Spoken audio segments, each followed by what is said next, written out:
राधानगरी तालुक्यातील कसबा वाळवे इथल्या दूधगंगा नदीवरील पुलाचं 12 वर्षांपासून सुरू आहे.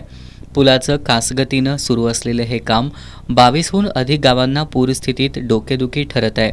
त्यामुळे इथली सर्व वाहतूक कोल्हापूर पद्धतीच्या बंधाऱ्यावरून सुरू असते.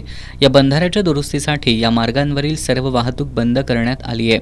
गेल्या 7 वर्षांच्या कालावधीत या बंधाऱ्यावर 2 वेळा दुरुस्ती करण्यात आली होती. तरीही पुन्हा एकदा बंधाऱ्याच्या दुरुस्तीची वेळ आल्यानं कामाच्या दर्जाबाबत प्रश्नचिन्ह उपस्थित केलं जाते. बंधारा बंद झाल्यामुळं केवळ 5 ते 6 किलोमीटर अंतरासाठी आता नागरिकांना तब्बल 36 ते 40 किलोमीटरचा वळसा घालावा लागतोय.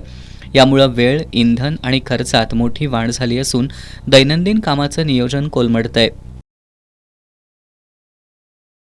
कसबा वाळवा ते चंद्रे गावासाठी जोडणारा या 20-22 गावातील लोकांसाठी सुलभ असा हा बंधारा हे नवीन पूल गेली 12 वर्ष झालं काम चालू आहे.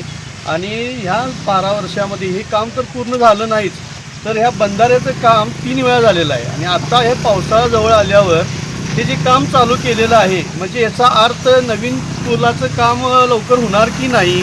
आणि अचानक जे आलेलं आहे हे 20 ते 22 किलोमीटरचा फिरून लोकांना यावं लागतं. आणि सांगण्याचा उद्देश काय की सर्वसामान्य लोकांचं हाल लक्षात घेऊन पावसाळ्याच्या आधी तर या पुलाचं काम लवकर व्हावं ही आमच्या सर्वसामान्य लोकांची अपेक्षा आहे. विशेषतः शेतकरी, दूध उत्पादक, विद्यार्थी, कामगार आणि ज्येष्ठ नागरिकांना याचा मोठा त्रास सहन करावा लागतोय. कसबा वाळवे हे परिसरातील प्रमुख आर्थिक केंद्र मानलं जातं. या ठिकाणी बँका, पोस्ट कार्यालय, बाजारपेठ तसंच विविध शासकीय सेवा उपलब्ध असल्यानं दररोज मोठ्या प्रमाणात नागरिकांची ये-जा सुरू असते.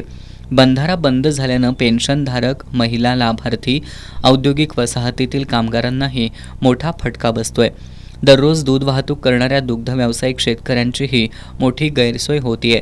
वारंवार होणाऱ्या दुरुस्त्या, कोट्यावधींचा खर्च आणि तरीही कायम राहणाऱ्या समस्या यामुळं हा बंधारा विकासाचा नव्हे तर निधी मुरवण्याचा राजमार्ग ठरत असल्याची संतप्त प्रतिक्रिया नागरिकांमधून उमटतीये.